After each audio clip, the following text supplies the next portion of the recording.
Agora eu convido, então, o professor doutor Ricardo Felício para fazer a sua fala. O professor Ricardo Felício é graduado em Ciências Atmosféricas, ele é mestre em Meteorologia e ele é doutor em Geografia. O doutor Ricardo Felício, o professor Ricardo Felício, fala por nós há no mínimo 20 anos, então eu peço para que todos nós estejamos muito atentos à apresentação do professor, porque ela vai ser muito importante também hoje aqui. E eu vou perguntar para o professor, ele vai responder 3 questionamentos muito importantes para nós na apresentação dele. Professor, primeiro nós queremos que o senhor responda se existe aquecimento global. Depois, se existe aquecimento global, se é o CO2, o carbono, que é o responsável por ele.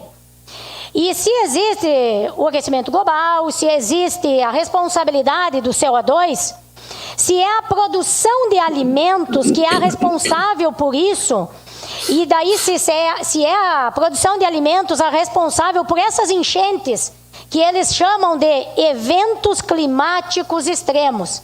Por favor, professor, muito obrigada por aceitar o nosso convite. Seja muito bem-vindo, o povo da Serra, o povo do Rio Grande do Sul é muito grato ao seu trabalho também, assim como o trabalho do professor Hermes. Seja bem-vindo, boa tarde, e a palavra está com o senhor. Obrigado pelo convite a todos. Eu gostaria que vocês colocassem a minha apresentação, que já está aqui disponível. Se for possível, pode colocar só a apresentação para ter mais clareza para as pessoas. Fica um slide mais aberto, isso. Muito obrigado. Quero agradecer a oportunidade de estar aqui nesse importante evento, trazendo aí o tema, o perigoso discurso das mudanças climáticas, quando a variabilidade do clima, então já estamos dizendo logo de cara, quando a variabilidade do clima é usada para a imposição de uma agenda.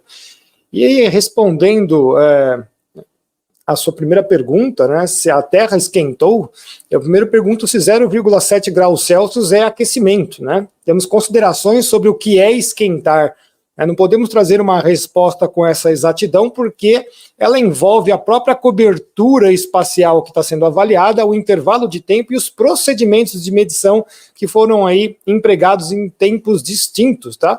Aparentemente houve uma recuperação de cerca de 0,5 a 0,7 graus Celsius após a saída do último grande mínimo solar, que aconteceu no século XIX, tá? E é registrado no hemisfério norte, não no globo, e estimada pelas estações meteorológicas de superfície deles, né? E posteriormente por satélites. Então, se já aconteceu esse aquecimento, ele aconteceu na saída do século XIX para o início do século XX. Lembrando que estações meteorológicas e satélites têm propósitos diferentes. Então vejam só, eu gostaria de ressaltar a todos os presentes, isso aqui é a cobertura de medições meteorológicas até 1950, ontem, tá? No tempo geológico, no tempo do planeta é ontem, nós praticamente não tínhamos medição meteorológica por boa parte, por vasta área do planeta, né?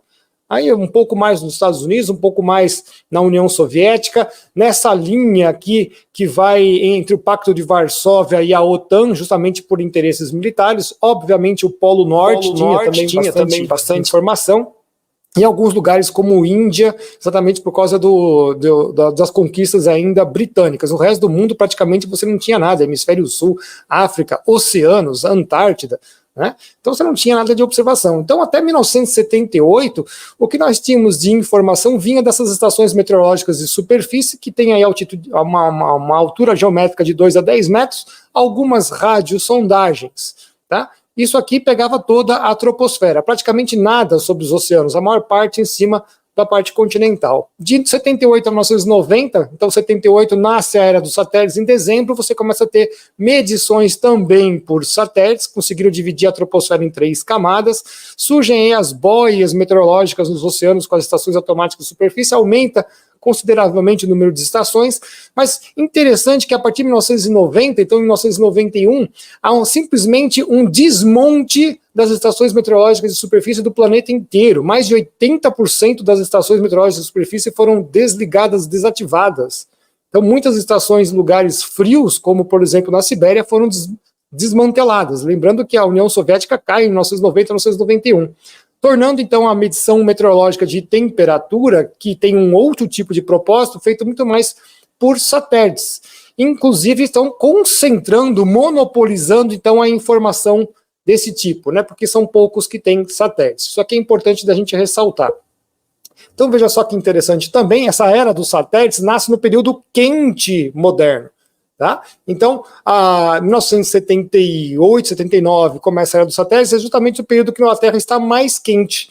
E isso aqui foi, então, reduzindo a temperatura, por isso que apareceu um hiato de aquecimento de cerca de 20 anos. Então, veja só, como é que pode? Se o CO2 só sobe, como é que as temperaturas, de repente, de 1998 até 2015, simplesmente pararam em alguns lugares, diminuíram? Né? Então, pontos notáveis aqui que nós temos é por causa de El Niños, então 98, 2015, 2016, e o atual, que está dando aí cerca de 1 grau de diferença da média do planeta. Então, veja só como um fenômeno oceânico atmosférico tem muito mais força de fazer qualquer coisa do que os seres humanos, como eles alegam, e muito menos do CO2, porque se o CO2 só sobe, como é que as temperaturas não acompanham?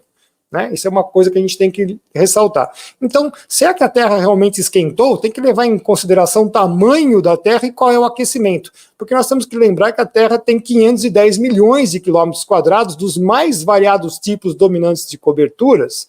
Né? Só o mar tem 319 milhões de quilômetros quadrados, gelo, terras áridas.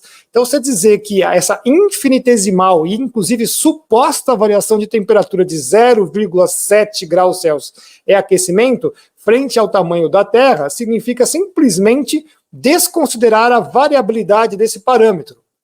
Ou seja, estou descartando o pilar mais elementar da ciência climática ao criar o conceito equivocado de que o clima é estável, que tudo é estável. Não, porque o clima considera a ele mesmo variável, né? Então, a sua definição mais básica, mais basilar de clima pode ser definido como um estado habitual da atmosfera, portanto, não é completamente estável, né? Verificado por uma recorrência ou padrões e parâmetros meteorológicos físicos que descrevem essa parte da atmosfera, porque está muito associado aos lugares, onde é observado, então, uma interação escalar da atmosfera sobre determinada superfície do planeta.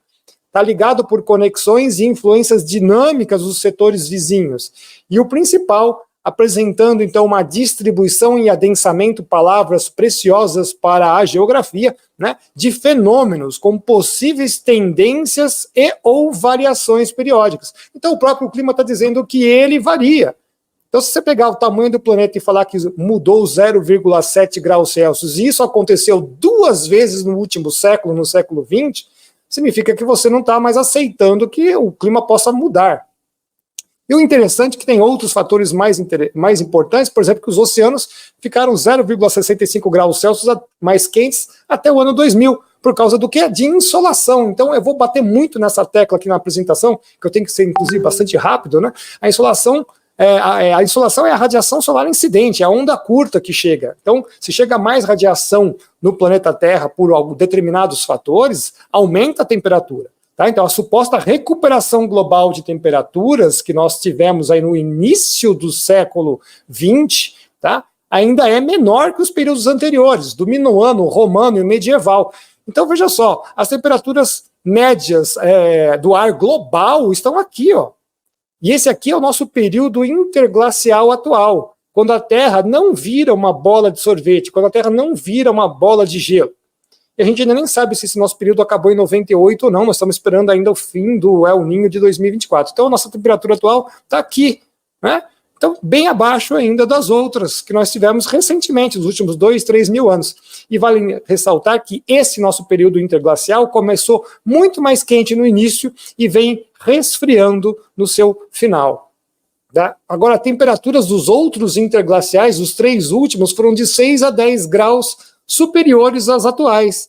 E aí vem a resposta para a segunda pergunta da senhora Márcia, se o CO2 fez isso? Não, porque essas temperaturas aumentaram cerca de 1000 anos antes de subir a concentração de CO2. Né? Então isso aqui é muito esquisito, e portanto eu começo a mostrar quais são os objetivos da minha apresentação respondendo essa primeira pergunta, porque apresentar que existe uma fragilidade dessa hipótese de aquecimento global e a discrepância do tema de chamar isso de mudança climática, quando a própria ciência climática já antecipa essa variabilidade natural. Então, temos que demonstrar que não existe uma emergência climática, principalmente com 0,7 graus Celsius. E nunca existiu na história do planeta quando as temperaturas estiveram maiores. Pelo contrário, quando a temperatura está maior, o planeta tem mais abundância. Tá? Mas então, que isso aí serve, né, essa distorção científica serve apenas para legitimação de ações geopolíticas e aceite de imposições de agentes internos e externos que refletem sobre a soberania e o desenvolvimento do Brasil. Nós estamos falando, então, da população e sistemas produtivos, as forças produtivas do nosso país, chegando, inclusive, dada a responsabilidade do Brasil, a comprometer a existência de boa parte da humanidade. Isso aqui é muito sério, isso é muito importante. E aí eu tenho que trazer a hipótese, e é claro que nesta imagem, né, é o helicóptero que está poluindo o planeta Terra todo, né, não é o vulcão que vocês estão vendo aí. Então, na equação lógica dessa hipótese que esse pessoal apresenta e vende ao mundo, eles estão dizendo que a elevação de CO2 implica na subida, na elevação de um tal de efeito estufa que acontece na atmosfera, que isso aqui implica que vai subir a temperatura do ar global média e que isso implica que só teremos problemas de todas as ordens e na sociedade, no mundo inteiro. Eles não conseguem ver nada positivo. E ainda por cima, atrelam, né, quando a temperatura não sobe, quando acontece alguma outra coisa, vai para um coringa chamado aí mudança climática. Né? Porque se congela também é por causa do CO2, se esquenta também é por causa do CO2, né? Se pega fogo em floresta é por causa do CO2, se aumenta a vegetação é por causa do CO2, tudo é culpa do CO2. E aí atrelam essa elevação do CO2 à sua vida, que tem melhorado desde o final do século XX, o seu consumo que aumentou, a sua sobrevivência e a sua existência, né? Então, eu estou colocando até nesse patamar assim do âmago da vida dos seres humanos.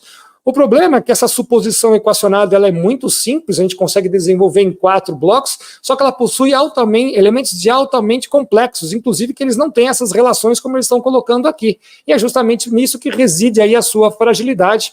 Cria uma relação que é inexistente de atribuição, só para falar de CO2, por exemplo, a gente ficaria uma vida. Né? Então, cria uma relação inexistente de atribuição entre fatores altamente divergentes. Veja só, o fato de usar um coringa como mudança climática já mostra que a coisa não é como eles falam.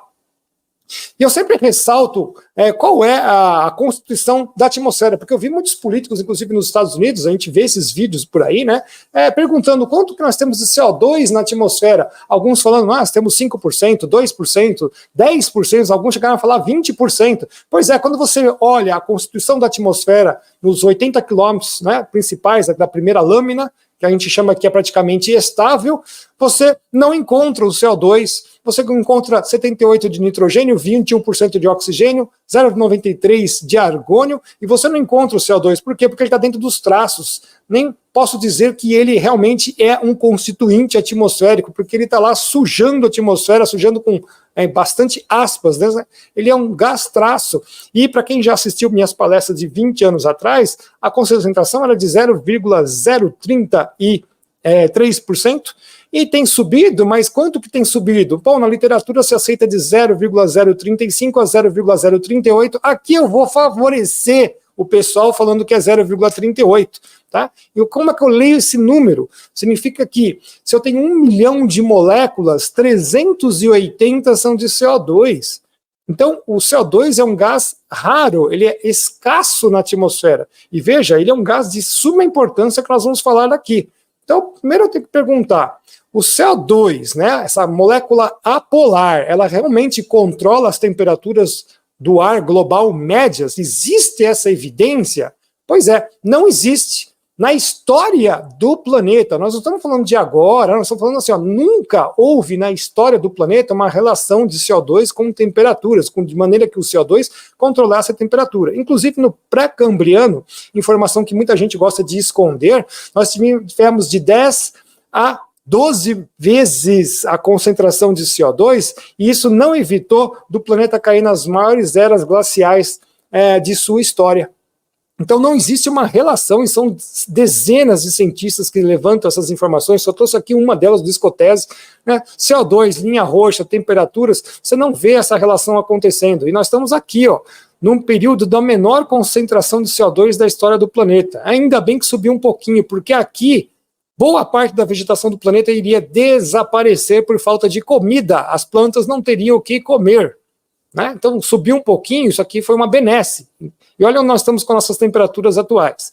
Bom, você pode falar assim, mas professor, a história do planeta é muito grande, vamos ver uma informação mais recente, podemos pegar 80 milhões de anos atrás, né, pegando um trabalho de um sujeito que se diz totalmente aquecimentista, joga para o lado lá dos aquecimentistas, vários deles aqui, né, você não vê essa relação de novo, né? Sobe a temperatura, primeiro o CO2 vai atrás, temperaturas começaram a descer, o CO2 foi atrás, a temperatura continua descendo, o CO2 resolveu subir, não tem nada a ver, depois a temperatura praticamente estabilizou, deu 2 subidas, o CO2 caindo, e a temperatura atual, nós estamos aqui com 287 Kelvin, só para vocês terem uma ideia, então as temperaturas já chegaram a 31,8 graus Celsius, aqui há 50 milhões de anos, né?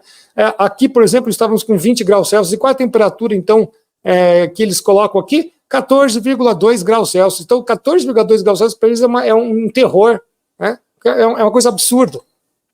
Está aqui de novo, pegando os cilindros de Vostok, né? A temperatura sobe primeiro, CO2 vai atrás, temperatura baixa, CO2 vai atrás. Então, na média, o CO2 aumenta e diminui 800 anos depois que a temperatura assim o faz. Eu gosto de colocar aqui a fala do professor Ian Clark, que é geólogo. Não podemos dizer que o CO2 vai dirigir as mudanças climáticas, porque certamente nunca fez isso no passado. Não tem registro na história do planeta. Essa aqui é a nossa era interglacial atual, como eu mostrei para os senhores, elevação abrupta da temperatura na chegada do Holoceno a 11.000 anos, 11.500 anos atrás até 9.000 anos, sobe absurdamente a temperatura, só que o CO2 cai. O CO2 simplesmente foi embora, desceu. O ótimo climático do Holoceno. Então nós estamos aqui com as temperaturas mais elevadas no início dele e caindo. Essa aqui é a temperatura atual. Como é que isso aqui pode ser algum terror? Nós estamos mais frios do que começamos, né? O CO2 cresceu aqui, graças a Deus, tem que ter mais CO2, né? Eu mostro para vocês que ainda estava muito baixo, chegou a 260 partes por milhão, quer dizer, praticamente ia extinguir boa parte das plantas do planeta. Subiu aqui, que isso aqui é o que salvou, né? Então, eu poderia chegar e ficar mostrando informações, mas é mais interessante pegar do próprio IPCC. Para quem não conhece, o IPCC é o painel do clima, como o professor Hermes falou, existem vários organismos internacionais, o IPCC é o painel do clima, e o próprio IPCC confessa que as variações do dióxido de carbono ao longo dos últimos 420 mil anos seguiram amplamente a temperatura antártica, tipicamente de vários séculos a um milênio. E o pior, eles mesmos confessam, concluindo, a explicação para as variações glaciais e interglaciais, ou seja, período frio para o período quente de CO2, permanece como um difícil problema de atribuição. O que eles estão dizendo aqui, ipsiliteris, é que nós não conseguimos relacionar o CO2 controlando as temperaturas, mas nós observamos que as temperaturas variam primeiro e o CO2 vai atrás. Só que eles têm que usar, como o professor falou, eufemismos, retórica, para não mostrar a verdade. Mas a verdade está aqui. Então, a segunda evidência que nós temos que perguntar, o CO2, essa molécula polar, consegue controlar o macroclima terrestre? Ou seja, você fala que o CO2 humano é mais poderoso do que o Sol, que os oceanos, que os vulcões. Isso aqui é atividade solar. A gente percebe que toda vez que o planeta Terra resfriou ou ficou com temperaturas muito baixas, a atividade solar diminuiu, mínimo de Dalton, ao final da pequena era do gelo, e nós estamos agora nesse período aqui. Isso aqui era uma projeção que foi feita no início do século XXI, né? Então estava o nosso período quente moderno, agora estavam projetando que o ciclo 25 seria muito baixo, né? Graças a Deus tivemos o quê? O Sol manteve essa atividade um pouquinho mais elevada e ele estendeu esse período quente moderno um pouquinho mais, tá? Então o ciclo 25 foi um pouquinho mais elevado, tá aqui a temperatura, porque eu quero mostrar a atividade solar, porque eu quero mostrar que só porque baixou esse período todo aqui, né, em 2021 nós tivemos as marcas recordes de frio na Antártida, que também, através de eufemísmos e retórica, eles quiseram esconder isso da grande população. Nós estamos agora nesse momento aqui de atividade, então está muito parecido com o ciclo 24, que estendeu um pouquinho mais o nosso período quente, porque senão as temperaturas teriam caído drasticamente. E é interessante que o pessoal do IPCC sabe muito bem disso, porque o que eles fizeram? Eles pegaram como referência as temperaturas o período em que o planeta estava mais frio, né? Então, a referência de temperatura do IPCC é quando o Sol estava com uma atividade mais baixa, de 1850 a 1900. Bom, aí é covardia, né? Porque você sabe que a atividade solar vai subir, que as temperaturas vão subir, está aqui, né? A atividade subindo, as temperaturas sobem, né? Não tem nada a ver com o CO2, inclusive o CO2 vai subir depois, e você usa esse período de referência, o período que está frio da Terra, né? E será que tem relação a temperatura com as anomalias de temperatura e com a temperatura dos oceanos e tudo mais? Está aqui, ó, a duração do ciclo solar, né, e as anomalias de temperatura. São trabalhos antigos, isso não é novidade. Isso não é novidade. Quanto mais o Sol está ativo, que os ciclos solares são menores, né, a atividade dele está intensa, temperaturas ficam mais altas. Né? Aqui a reconstituição que vem desde de Galileu Galilei, feita por Svalbard, né? Você pega lá as manchas solares que dizem o quanto que o Sol está ativo e quanto que as temperaturas, né, a anomalia de temperatura, quanto elas diminuem ou aumentam conforme a atividade solar. Então existe uma correlação direta, professor? Não, existe uma covariação, porque o clima não é só Sol, existe toda uma interação entre as nuvens, os oceanos, os vulcões que podem acontecer, mas veja só que a curva da atividade solar, ela se encaixa muito melhor com anomalias das temperaturas, né? Então aqui nós pegamos uma região sensível como o Ártico. Agora, só tomando muita cachaça para que a curva do CO2 encaixe nas anomalias de temperatura do Ártico. Não encaixam. Então a covariação com o Sol, ela é muito mais assertiva. Quando você vai para os oceanos, aí a coisa é mais fundamentada. Número de manchas solares com temperatura global, superfície dos oceanos, lá do século XIX, tá? Bastante, muito assertiva e mais assertiva ainda no final do século XX, porque tínhamos mais instrumentos de medição, inclusive com satélites. Cinzas vulcânicas são grande coringa, você nunca sabe quando vai explodir um vulcão e como as temperaturas caem, né? Então aqui, por exemplo, o Pinatubo, que vai fazer agora 33 anos que teve atividade, entrou em erupção dia 15 de junho de 91, baixaram as temperaturas. E é claro, as nuvens são as coisas mais maravilhosas que nós temos, porque elas controlam simplesmente de 1/4 a 1/3 do balanço de energia total da Terra. Não é só o balanço de radiação, é o balanço de energia total do planeta Terra. Tá? Que é um balanço bastante variável, retém bastante infravermelho, refletem a onda curta, que é o processo radiativo que é momentâneo, e olha só que interessante, no sistema climático real, elas têm um sinal negativo, principalmente as nuvens baixas. Para os computadores, os modelos de IPCC têm positivo. Então eu sempre faço a minha grande pergunta, quem está errado, o mundo real ou o IPCC, o painel do clima? Né? Você tem que sempre fazer esse tipo de questionamento. E elas realmente controlam as temperaturas, está aqui, né? É uma informação que também já é antiga, não é de agora. Diminuiu a cobertura de nuvens pelo planeta, o que acontece? Aumenta a insolação, chega mais radiação solar na superfície, aumenta as temperaturas. É nessa relação. E hoje, a partir do século XXI, a gente já sabe a divisão de nuvens que foi feita, que o controle é muito mais das nuvens baixas. Agora, será que realmente o CO2 tem alguma interferência nisso? Bom, é interessante que o próprio IPCC faz aí uma relação dos fluxos de CO2, né? A maior parte desse fluxo que vai para a atmosfera vem dos oceanos, 90 gigatoneladas. E o fluxo total é de cerca de 210 gigatoneladas. Tem um erro nessa variação que pode ser de 20%, né? 42 gigatoneladas para mais ou para menos. Os humanos estão classificados como 4,1. Mas como eles descobriram que esse valor não é suficiente para fazer qualquer coisa, eles começaram a chutar outros números. 7 gigatoneladas, 30 gigatoneladas, né? Já vi gente chutando 30 gigatoneladas em 1979. Mas nós vamos fazer contas com esses valores, porque se você pegar a elevação mais alta de CO2 que foi registrada na estação de Mauna Loa, no Havaí, né? E é interessante que essa estação de Mauna Loa, nós temos que trazer aqui para os presentes, para todos que estão assistindo, ela foi instalada nessa posição justamente para entender qual era a contribuição de CO2 natural do oceano. Então ela está sendo utilizada como uma estação de medição para falar quanto que os seres humanos contribuem de CO2, quando ela foi projetada para fazer exatamente o contrário. Então é um claro desvio de função.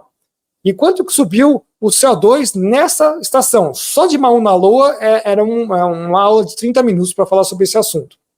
Inclusive o professor Ian Plimer, que é geólogo australiano, fala que existe uma severa edição de dados nesse lugar e que 80% dos dados são descartados por contaminação de um vulcão, porque está do lado de um vulcão. Mas a elevação suposta e suspeita vai da fração de 0,033, o valor que eu falei para vocês que é de referência do Ano Geofísico Internacional, para 0,041 em 2020. Ou seja, variou aí 0,008% em 65 anos.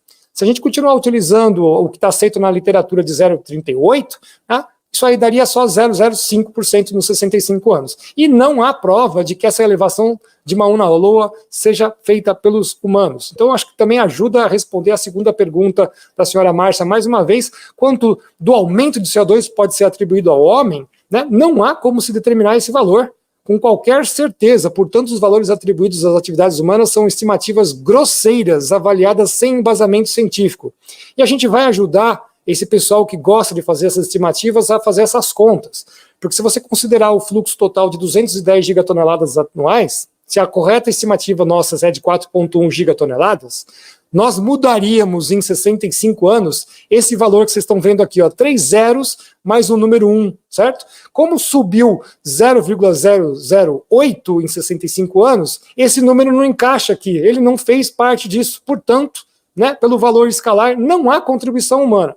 Mas eu vou facilitar a vida desses caras, tá? Eu vou pegar as 30 gigatoneladas e vou multiplicar por 65 anos, como se há 65 anos atrás a gente continuasse fazendo, fizesse emissões de 30 gigatoneladas. Totalmente, estou forçando bem a barra para eles. O que aconteceria? Subiria 0,001. Ah, agora então eu estou aquecendo o planeta. Não, porque 0,08 é o total de 65 anos. Você tem que descontar isso. Então, a teórica contribuição humana seria de 0,01, né? Isso significa que 0,007 continuam sendo naturais, né? Então, a parte natural é de 87,5%. Converta isso em temperatura de 0,7 e veja quanto que seria, então, em temperaturas. Eu já fiz essas contas. Não cabe. Então, não adianta fazer carbono zero, porque você não vai parar de subir com a elevação de CO2. Um mundo natural vai continuar fazendo. Enquanto nós fazemos 12,5%, o mundo natural continua fazendo 87%. E isso que eu estou forçando a barra, eu estou usando os números deles e multiplicando isso por 65 anos. No final do ano eu já vou atualizar isso, vou pôr para 66. E a gente vê, né, essa informação interessante que eu esperei completar 40 anos da série de imagens de satélite feita para tirar as temperaturas, né? Nós temos então desde dezembro de 78 até dezembro de 2023. Essa aqui é a resposta de aquecimento, né, que eles trouxeram nesses 40 anos. E eu quero mostrar para os senhores o seguinte: primeiramente, já descarta esses brancos, esses amarelinhos claros e esses azuisinhos claros, porque 0,05, positivo ou negativo, de variação, isso é erro instrumental. Né? Então a temperatura aqui sobe 0,1 a cada 10 anos, a cada 20 anos, diminui 0,1 a cada 20 anos, só que é erro instrumental. Sobrou as partes amarelas mais claras e mais escuras e os azuis mais escuros. Né? Aí eu pergunto, por acaso o CO2 então agora é seletivo onde vai aquecer? Porque eu queria ter essa informação. Aonde que ele aquece? Né? Não, ele não aquece em lugar nenhum, porque nós estamos aqui delineando os grandes sistemas atmosféricos que ficam nessas regiões. Né? Então, veja só, os anticiclones que dão a volta no hemisfério sul inteiro estão aqui presentes. Né? Por que tem essa mancha aqui? Porque nós temos a corrente de Humboldt, que é fria. Aqui nós temos uma nebulosidade permanente. Aqui nós temos a corrente circumpolar antártica, que passa por esse afunilamento e espalha águas frias. Aqui os dipolos quentes e frios. Temos regiões desérticas, aqui é continentalidade, regiões desérticas, anticiclone de novo, deserto de Gobi, anticiclone siberiano, deserto do Atacama. Então eles não estão medindo absolutamente nada de temperatura, eles estão medindo a variação dos grandes sistemas atmosféricos. Então a tendência de aquecimento dos grandes sistemas meteorológicos é tão insignificante nesses 40 anos que eles precisaram ser medidos em décadas. Então eles estão falando assim que está subindo 0,1 grau Celsius por década. Tá? Então isso aqui é muito suspeito. Os satélites medem a temperatura da troposfera por resultante de processos na sua estrutura vertical. Tá? Os satélites têm medido então a variabilidade desses grandes sistemas dinâmicos. Eles não estão medindo absolutamente nada de aquecimento global, de relação de CO2, de porcaria nenhuma. É a presença de radiação solar e a atividade de nuvens. Tá? Então isso resulta em temperaturas. E a gente sabe que a cobertura de nuvens veio decrescendo até o presente momento, continua caindo, não só começou essa queda, né, já está em 2% desde o final do século XX, mas continua. Então, se você reduz a nebulosidade, você então tem uma implicação de aumentar a insolação, a radiação de onda curta, né? Esse saldo positivo de radiação de onda curta implica num aumento de radiação de onda longa emitida. Não tem nada a ver com o CO2, porque eles falam que a radiação de onda longa que daqui é por causa do CO2. Não, esse saldo está maior porque chegou mais radiação na superfície da Terra. E essa rasa elevação, isso é muito pouco, são 0,1 por década, sensibiliza os satélites, né, de forma de temperatura e considera então os processos de superfície que estão ocasionados por esse saldo positivo de onda curta. E eu tenho que lembrar que a troposfera superior, que os satélites também medem, continua fria. Então, temos essa informação, porque o IPCC, nas suas simulações de computador, falam que existe uma mancha quente aqui, né? Então, na média troposfera, na alta troposfera, tem uma mancha quente aqui. Os modelos fazem isso daqui. Só que quando você faz radiosondagem e perfila a atmosfera com satélites, você não encontra essa mancha quente. Então, mundo da fantasia, mundo real. De novo, eu faço a pergunta para todos os que estão nos assistindo. Quem está certo, o mundo real ou o mundo da fantasia? Vou fazer sempre essa questão. Então, o CO2 nunca, né, vamos aqui fazer um resumo rápido, o CO2 nunca controlou as temperaturas do ar médias globais na história do planeta, né, e muito menos o clima. As atividades humanas são tão insignificantes no ciclo do carbono, né, o clima não é estável, mas ele é variável, e a temperatura do ar não significa clima. Tá? Digo que a temperatura do ar é tal coisa, estou dizendo que o que acontece no clima, isso não é. E o pior de tudo é que o CO2 não é um gás poluente. Não é um gás poluente. Então, só para lembrar que o CO2 é responsável por fazer comida. Né? Então, sem CO2, como a gente mostrou lá, na história do planeta caiu tanto CO2 que ele assumiu uma boa parte da vegetação do planeta. Subiu um pouco mais, né, melhorou, salvou essas plantas. E o interessante que, como você também tem satélites meteorológicos, você também começou a ter satélites ambientais. E em 1982 começam a ter uma série de satélites ambientais de maior resolução. E veja só, né, publicação de 2013 mostrando que essa ínfima subida de CO2 que nós temos, que saiu de 0,33 para 0,38, foi suficiente para aumentar a folhagem no planeta inteiro. O planeta está ficando mais verde. Eles gostam de esconder essa informação. Então, 2013, continua essa tendência. 2016, publicado outros trabalhos, né, com dados até 2015. E, pasmem, os senhores que são da agricultura, também está acontecendo isso para a produção agrícola. Então, é a fertilização por carbono também para a agricultura. Então, você começa a entender por que tem que tirar o carbono da atmosfera. Porque você está tendo uma fertilização que não custa nada. Ela vem pelo ar. Eles não querem isso. Né? Eles querem que seja detido aí as patentes de fertilização, etc. e tal, né, para que eles possam dominar. Como você tem carbono vindo naturalmente pela atmosfera e isso faz a fertilização, né, eles não querem. E está lá, ó, as terras agrícolas globais, então agora não é a vegetação natural, é a parte agrícola, estão esverdeadas e as tendências são o dobro da vegetação natural. Quer dizer, a agrícola não só está aumentando, mas está aumentando 2 vezes mais rápido, não só por causa das técnicas agrícolas, mas por causa da fertilização por carbono. O esverdejamento agrícola pode explicar 1/3 do esverdeamento do hemisfério norte. Agora, isso aqui é importantíssimo, principalmente no Brasil. O esverdeamento agrícola das regiões menos desenvolvidas, como é o caso do Brasil, é maior do que nas regiões desenvolvidas. A produção vegetal do Brasil é muito maior do que a deles, né, por causa de diferenças climáticas e tudo mais. E eles sempre souberam disso. Aqui está no relatório de 2016, né, do Planeta Protegido, que é faz parte de uma ONG misturada com a ONU e tudo mais, e está lá na página 32, que a cobertura mais ampla alcançada em nível regional é para a América Latina e Caribe. Eles gostam de esconder o Brasil no meio dessa situação. Né? 8,5 milhões de quilômetros quadrados, 24% das terras que estão protegidas. Veja só como a América Latina e o Caribe protegem. Só que eles não falam que a maior parte disso é do Brasil. Metade, 2,47, na verdade é muito mais, é 2,55 milhões de quilômetros quadrados dessa área protegida está no Brasil, tornando-se então a maior rede nacional de áreas protegidas terrestres do mundo. O Brasil é o maior. E nesse relatório eles só contaram as unidades de conservação e as terras indígenas, totalizando 30%.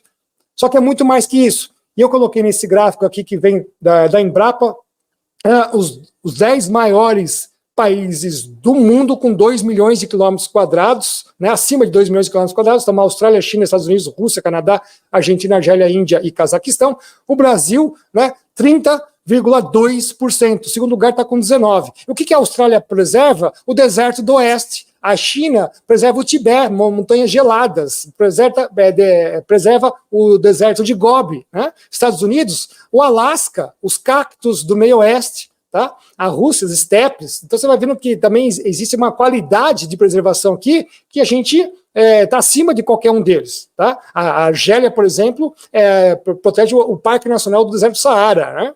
Muito interessante. Agora, esse número aqui ainda é pequeno, por isso que eu falei que é uma fraude, é muito maior. O Brasil é ao concurso nessa competição, porque quando você coloca as áreas protegidas dos imóveis particulares, que superam inclusive as públicas e mais as terras devolutas, nós conseguimos chegar a 66% de área protegida e preservada. O Brasil é ao concurso, eles não têm que apontar o dedinho deles para nós, não. Isso aqui representa 48 países da Europa, incluindo a Noruega, que gosta de apontar seu dedinho fétido para nós, né, está totalmente fora de cogitação. Nós somos aqui ao concurso, 66% de área protegida. Então, o uso da terra para a agricultura faz a mudança de clima, que foi a terceira pergunta que a senhora Márcia fez para nós. Né? Eu acho assim, pasma, é igual aquela coisa que estavam falando que a árvore faz chuva, né? Enquanto que a gente sabe que a vegetação está lá porque chove. Né? Então está aqui, né? Ou é o clima que rege o que será plantado? Tá? O uso da terra para a agricultura faz mudança de clima ou é o clima que rege o que será plantado? E isso aqui não é informação nova, tá? Isso aqui é do século XIX que eu estou trazendo para vocês aqui, que faz parte do primeiro curso de fundamentos de geografia física. O cara que acabou de entrar na faculdade tem que ter isso. Se ele não tiver isso aqui, está errado. O que significa essa tabela, né, que foi aqui trazida pelo Pedro de 67, que vem de pesquisas dos russos ainda da época do Império, né? Simplesmente que o clima é o sujeito que determina um monte de fatores do extrato geográfico. Qual é o tipo de pedogênese que nós temos, né? Qual é o tipo de cobertura vegetal? Quais são as temperaturas, as faixas de precipitação? Quais são os minerais secundários? Quais são os tipos de solo que vão instalar? Inclusive, na pedologia, o primeiro táxon de classificação é climático. Então, falar que as coisas que a gente faz no uso da terra mudam o clima é um absurdo. É uma coisa que você quer falar que você vai plantar cacto para criar deserto. Certo? Então, isso aqui é conhecimento consolidado de 200 anos, não é de agora. Então, qualquer afirmação contrária a isso daqui é fraude com todas as letras. É fraude com todas as letras. Então, qual é o objetivo de tudo isso? Estou terminando, né? Nada mais é que cercear direitos civis, criação de mais impostos nacionais e mundiais, aplicar métodos de controle total sobre a humanidade e suas formas de produção, né? Entrando em todas as esferas possíveis. Então, mudança climática é uma gosma que ela consegue entrar em todas as esferas, que ela tem que congelar tudo isso aqui. É um ataque de monstro, né, gosmento que entra em tudo que é lugar. Então, de onde vem, né, o embasamento científico para dizer que temos que limitar a temperatura média do planeta em 2 graus Celsius? Porque a gente viu na história do planeta que já foi muito mais quente. A paleontologia mostra que o planeta quente tem muito mais abundância em todos os sentidos do reino biológico. Então, aonde que veio essa bobagem de 2 graus Celsius?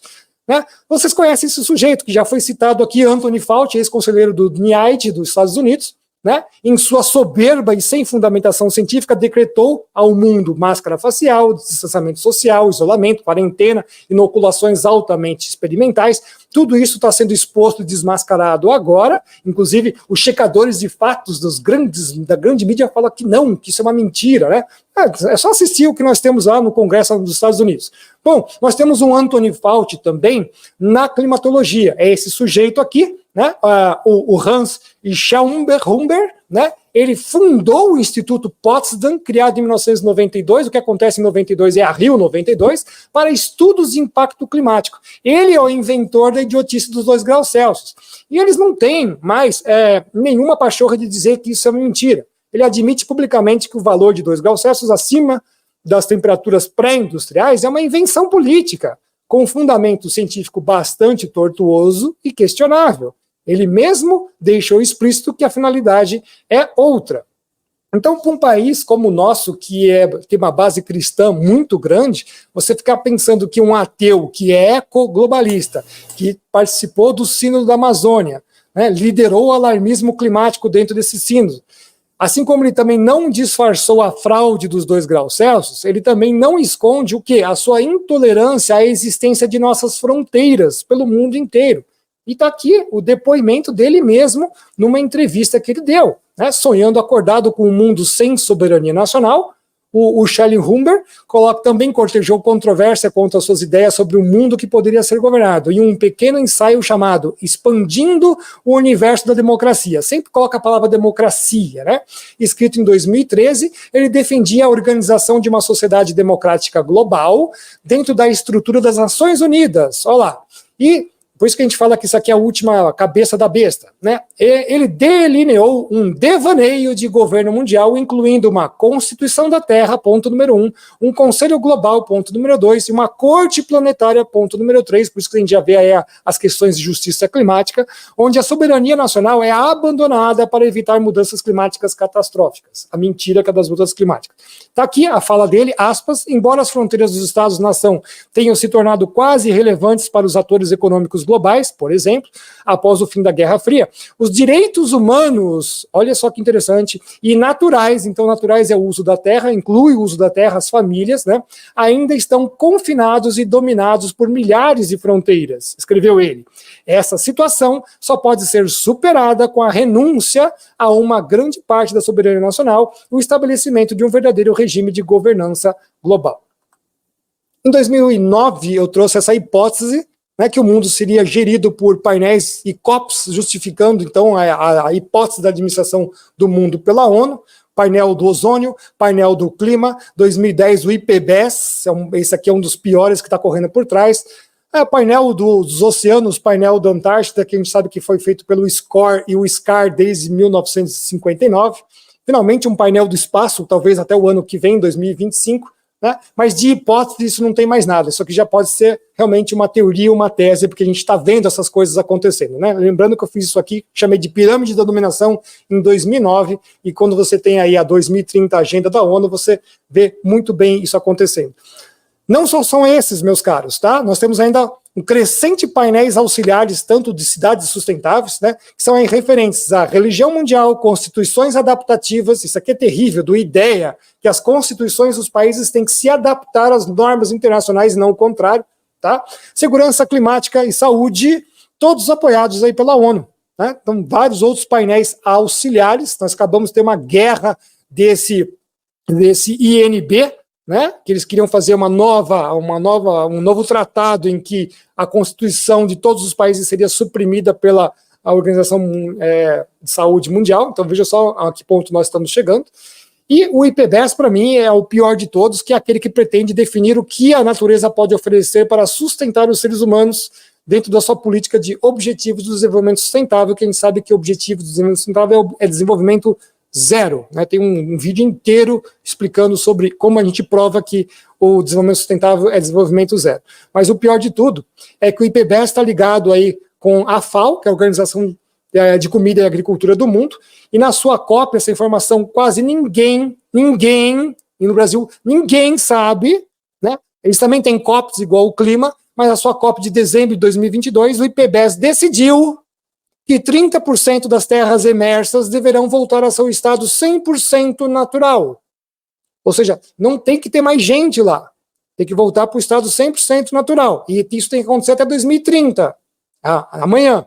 Tá? Então, pergunta-se, como eles removerão as pessoas das terras naturais que são ocupadas hoje? Vou deixar essa pergunta aqui para os senhores. Tá? Enquanto ao clima, nós temos coisas muito perigosas, porque o IPCC também faz simulações que a temperatura do ar global média é em função do IDH, o Índice do Desenvolvimento Humano. E a função é direta. O que eu estou querendo dizer? Se sobe o IDH de um país, sobe a temperatura do mundo. Se baixa o IDH do país, baixa a temperatura do mundo. Então, eu quero que IDHs do mundo inteiro não sejam altos, eu quero que eles sejam baixos. Logo, pobreza é desejável. E, portanto, logo a primeira bandeira que vem da ODS, que é a erradicação da pobreza, ela já não vai ser cumprida, a não ser que você erradique a pobreza de outra forma, e o senhor sabe o que eu estou dizendo. Tá? Só lembrando que a temperatura média do ar global é de 15 graus Celsius atualmente. 15 graus Celsius é frio, não sei onde eles viram que é calor, se o planeta já chegou a 31,8 graus Celsius e tudo correu muito bem. Quero deixar minhas palavras finais, desculpe me estender, mas é impossível 20 anos serem resumidos em 30 minutos, tá? Essa aqui é a minha cronologia de trabalho, desde 2004, quando eu comecei a estudar isso, como falecido professor José Bueno Conte, que 30 anos antes estava falando sobre o processo de desertificação e como eles queriam já fazer isso uma bandeira. Vejam que hoje a desertificação volta também, né? De 2005 a 2016 foi uma incansável apresentação de dados históricos, falsa ciência, demonstrações físicas, etc. Cansei disso de 16 a 20. Fiz um ataque à fraude da hipótese com total falta de evidências, agora o ataque de pontos nevrálgicos que os senhores viram agora aqui, e percebi o quanto que isso era para legitimar questões geopolíticas. A partir de 2021, com tudo o que aconteceu, faço as mesmas coisas, só que eu entendi que tem um terceiro nível nessa disputa, que é a destruição da humanidade e uma guerra espiritual. E a gente sabe disso quando observa que o Brasil, com tudo que ele faz, com tudo que ele preserva, ele produz em 7,8%, a NASA errou, ela colocou 7,6% no relatório, é 7,8%, né? A NASA não acertou, e com isso a gente produz alimentos para 1,5 bilhão de pessoas, portanto 21% da população mundial. E nesse ponto, é por isso que eu já não estou mais aqui para discutir ciência e geopolítica, porque tudo o que deveria ser dito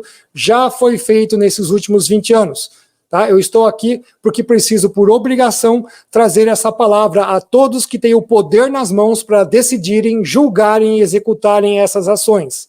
Portanto, no meu julgamento final, no meu próprio julgamento final, eu não serei acusado ou responsabilizado de que eu não sabia, que eu sabia e eu não avisei a todos, tá? Então, as ações decisórias que forem tomadas serão de total responsabilidade de quem as tomou, aceitando o que foi dito aqui ou o que foi dito pelos adversários, pois o nosso tempo atual, tudo é preto no branco. Né? E ninguém poderá alegar que não sabia das consequências. Afinal, é esse aí o livre-arbítrio. E eu encerro falando isso aqui, ó. Se o nosso Brasil, pela sua abundância, não alimentar o seu próprio povo e não ajudar a alimentar o mundo, e nesta ordem, primeiro o nosso povo e depois a ajuda humanitária para os outros, é nessa ordem o nosso crime de maldição serão muito piores, pois Deus fala e decreta essa abundância.